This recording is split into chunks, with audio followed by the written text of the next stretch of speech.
And so I was saying, okay, well, here's what you need to do. You need to do this, and then we need to do this, and we need to do this. And I don't know, about halfway through, it dawned on me, and I'm like, oh my God, Liz, you're just spouting orders at people. And so then, by solving the problem for that person, we reinforce the fact that that's why they came to us in the first place, because they themselves are not capable of solving it. yes, we often think that the person who's giving direction is like, that's when we have all the power, right? Because I'm telling you what to do. I get to tell you. But in reality, it's not the person who's doing all the talking that has the power. It's the person who's asking the right questions. Dale Carnegie says, the only surefire way to get someone to do something is to make the other person want to do it. Mm-hmm. So today we are talking about how do we get people to do things. Yes. My name is Liz. My name is Tree. And welcome to another episode of Hey, Don't Do That, where we explore the little things nobody tells you that have really big impacts on your motivation, effectiveness, and success. Yes. So Tree, true or false? There was a study done in 2007, and it found that on average, women say 5,000 more words a day than men. True. False. Oh. False. They found that both men and women use about the same number of words in a day. I just had a stereotype. See? It's because you're used to talking to me. Okay, so how many words do you think they found? Like, in an average day, about how many words will someone say? 70,000 words. You talk a lot. Actually, they found about 16,000. Oh, okay. Way less. You used almost your week's worth of words. I think it depends on who I'm dealing with. Yeah. Yes, context is key based on who we're talking about. I was thinking about this topic recently. I was having a conversation with someone who I work with, and I found in that conversation that... Is that person me? No, this person is not you. Okay. But I found in this conversation that I was telling them what to do. And so I was saying, okay, well, here's what you need to do. You need to do this, and then we need to do this, and we need to do this. And I don't know, about halfway through, it dawned on me, and I'm like, oh my God, Liz, you're just spouting orders at people. Like, don't do that. They don't have any buy. This is not working. Like, don't just shout orders and tell people what to do. Yeah. It's funny Call myself. It's funny that you brought that up because sometimes we do listening assessments. And one of the question is when people come to me and tell me things, I try to solve the problem right away. And if you rate yourself on that scale from 1 to 5, you would probably say, I did that. Mm-hmm. Maybe it was a 5. 100%. It was a 5. 100%. Well, I think that's one reason why people do it, right? We tell people what to do because they bring us a challenge or they bring us a problem and we think, oh, I can help. Let me tell you what to do. Yes. Like, we want to solve their problem and we feel like we're helping them when we solve their problem. I think that's one reason people do it. It feels good to be able to be like, okay, you came to me for a solution and I gave it to you and then you went and you did it and it worked. Mm-hmm. Like, it feels good to be able to do that. Yeah. So why are we telling people not to do that? What's wrong with it? Well, okay, have you read much like Brené Brown, or have you ever listened to much Brené Brown? I've listened to some of her episodes and I've watched the Netflix documentary. Okay, so one of the things that she talks about that really kind of hit home was the idea of shame versus guilt. Yeah. Okay. So shame says, like, I'm bad. Guilt says I did something bad. Shame is a much more powerful emotion in a really negative way. Because it targets like who you are as a person, right? Yes, versus like the actions that you took. And so one of the reasons that we don't want to just tell people what to do is because an employee comes to you, right? Someone on your team comes to you, someone from another department comes to you, and they think, like, I need help. This is hard. And it's easy to go into that, well, why do I need help? Why is this hard? Because, gosh, I'm not good enough. Yeah. Ooh. And so what happens is the manager swoops in and saves the day. And they're like, I can solve your problem. Watch this. And then what it does is it reinforces, see, I'm not any good. I can't do this. I wasn't capable of that. I'm not good enough to do this. Right. And so then, by solving the problem for that person, we reinforces the fact that that's why they came to us in the first place, because they themselves are not capable of solving it. Yes, and then what happens is usually one of two things, because we've just reinforced that feeling, like, see, I'm not good enough. They have to help me. They have to solve my problems.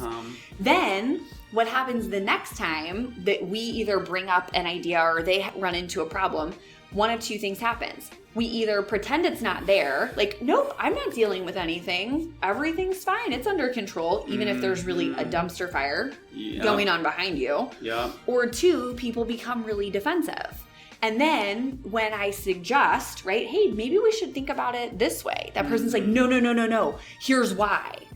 So it can either cause people to just be very dismissive and ignore, or it can cause people to become defensive because now they're like, well, gosh, I'm not good enough, so I have to prove that I do know what I'm doing. So when we tell people what to do, we're basically saying, yeah, you're not capable. You're not capable. I'm better than you. I'm more smarter than you. I know what to do. Let me just tell you. Yeah. Let me just tell you.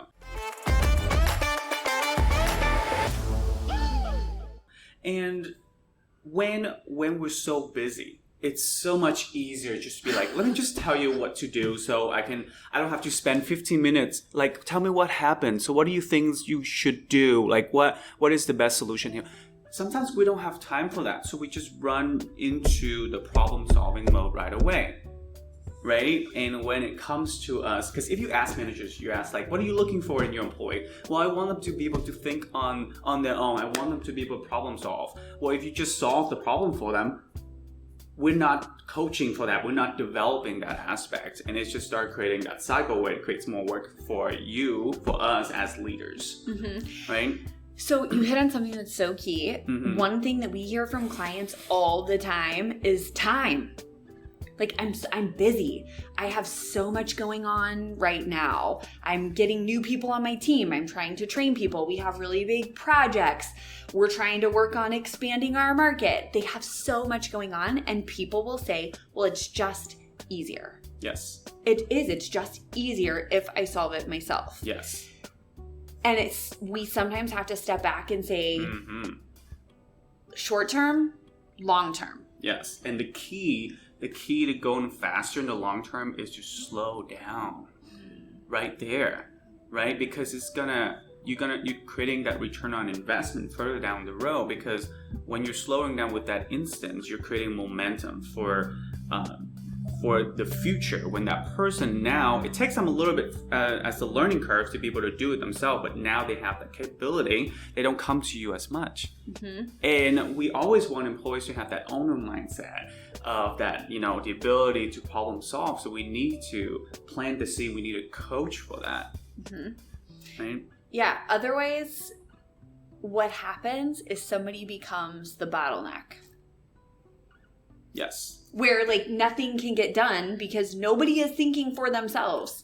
There's only one person on the team thinking. Yes. Or two people on the, if you have two managers on the team thinking, and everybody else is just waiting, please tell us what to do. So what you're saying is by solving problems for people, you become the problem.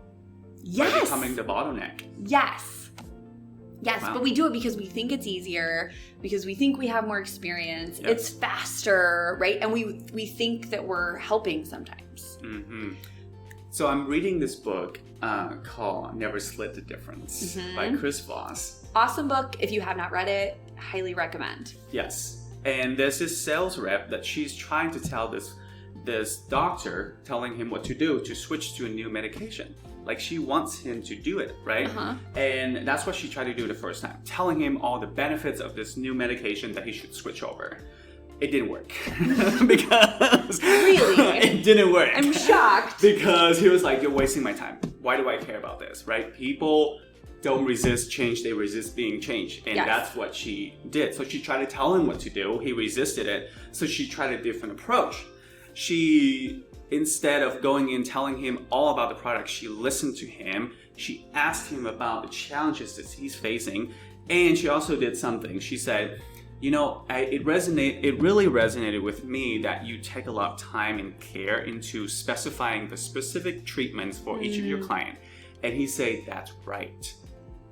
And when you get the other person to say, that's right, they feel heard. And then after they keep talking, he told her about her challenges, and then she summarized everything he said back to him.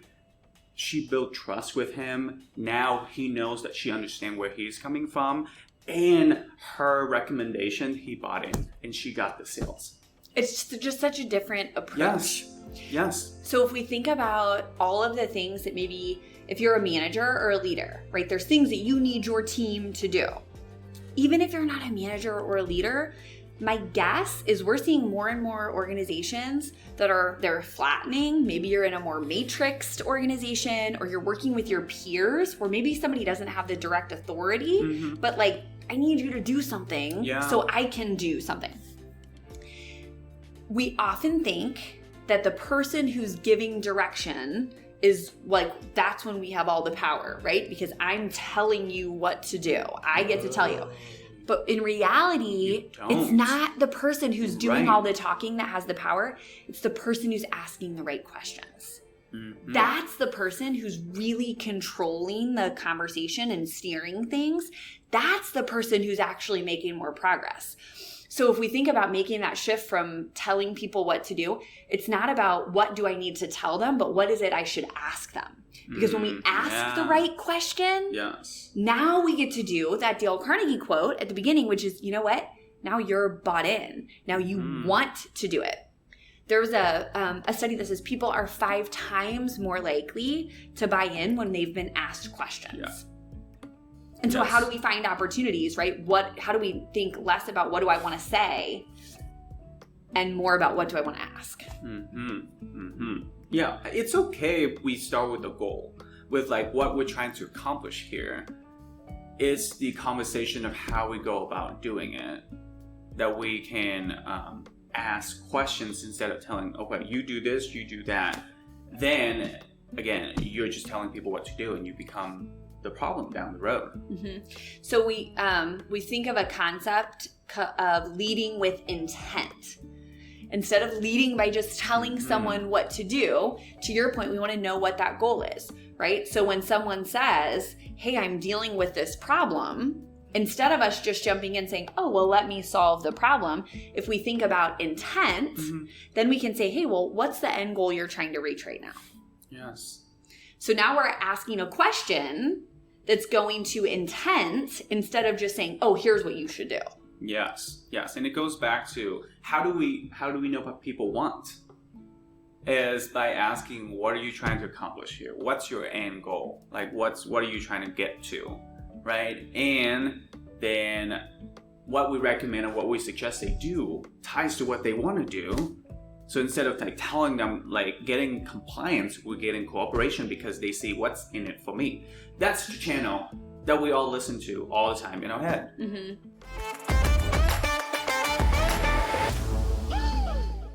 Do you know one of the other really hard things about not telling people what to do? What? You do things differently than I do. Yeah. And like a lot of times in our head, our way is the right way. Yes. Our way is the best way. And so if I tell you what to do, you will do it my way. Uh-huh. But if I give you options, or if I really just ask you the questions and let you run, you might do it differently than me. And as a leader, right, as a peer, sometimes it's hard for us to say, maybe there are other ways. Sometimes we have to be more open-minded to letting people do things differently than we would do them. Yes. And it's, I keep going back to this book as I'm reading it. Chris Voss says when you go into a negotiation with an idea of exactly how you want it to turn out, you're limiting possibilities of what could be even better things that you can get out of that negotiation. Like have a direction, but don't be so fixed on exactly how you're going to achieve it or what the end goal will be, because then you're so limited to it. Yeah. So one thing that we can do if we want to stop telling people what to do is instead shift and first think about, okay, what's the intent or what's the end goal? Yeah. 2 would be try to just be more open-minded, right? Remind ourselves that our way is not the only way, or maybe not the best way to get things done. And then a 3rd would be to ask questions. Instead of telling people what to do, think about what's the question I can ask here. Mm-hmm. And when we ask questions, a really bad question to ask is a leading question. Yeah. Well, Tree, I mean, you do think if we did it this way, that would probably be the best, right? Yeah, you're right, Liz, because you're my boss. Yeah, right. We can ask really bad questions where it's basically like, I'm going to tell you what to do, but I'm going to like put it in a nice little package and make you think it's a question, even though you really know, okay, Liz is just telling me what she wants to do here, right? Yeah. Well, you were going to make that in PowerPoint, right? Yeah. Well, I'm pretty much telling him, make that in PowerPoint, but I'm trying to that doesn't work. It's those true open-ended questions of what do you think is going to be the best way to get this to a client? Yes. Now I'm not telling him what to do. Mm-hmm. Avoiding those would you, could you, should you, right? Those could end up as leading questions and go into like the what, the how, and more open-ended questions that we can get more answers. All right, so Tree, if we do this, if we stop telling people what to do, we start asking more questions, right? Letting them create. Why would we want to do that? Because we said it takes longer, and they might do something different than we would want to do. Mm-hmm. Yeah. So why would we? I mean, it's so much easier to just tell people. I could think of a few reasons. One is people support a world they help create.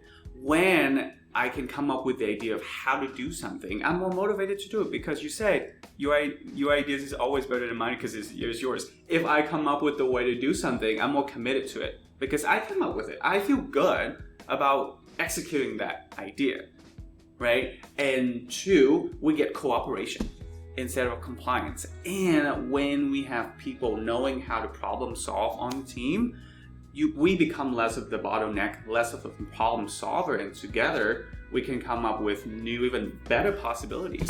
We always talk about diversity of thoughts. When we solve other people's problem, we're not tapping into that diversity of thoughts. Mm-hmm. So there's several reasons I can think of. Another one, it's just annoying. When you're the other person and someone's just telling you what to do all day, every day, it's like, this is not fun for me. Yes. People want to think. They want to be challenged. They want to create. And when we take all of that away from them, I don't want to work with you anymore. Because every time I sit down and I have an idea, you just say, nope, here's the way we're doing it. That's not fun for anyone. And it's kind of annoying to people when their ideas aren't welcome, when we never let them put in their thoughts, and when it's constantly just, well, it's going to be whatever the boss says anyway. It creates disengaged employees, and that's when people are going to say, you know what, forget this, I'm going to go find somebody else. I'm going to go work somewhere else. Yes, yeah.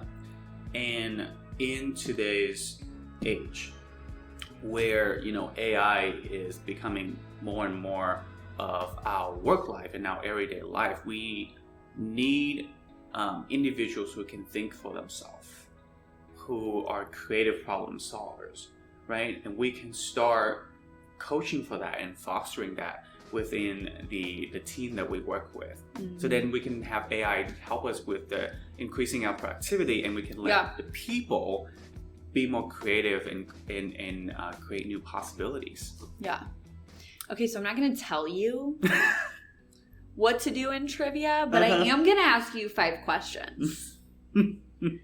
How are you feeling about trivia today, Tree?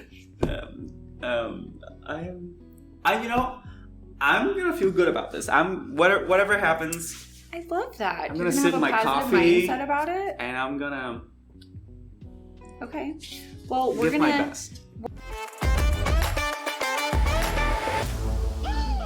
We're going to give you 30-ish seconds to answer 5 questions here. Dang, you would think season 2 I would get more time, but I don't. I give you ish. Okay, I give you ish because some of the questions, sometimes they're long and Tree has to think about them. Okay.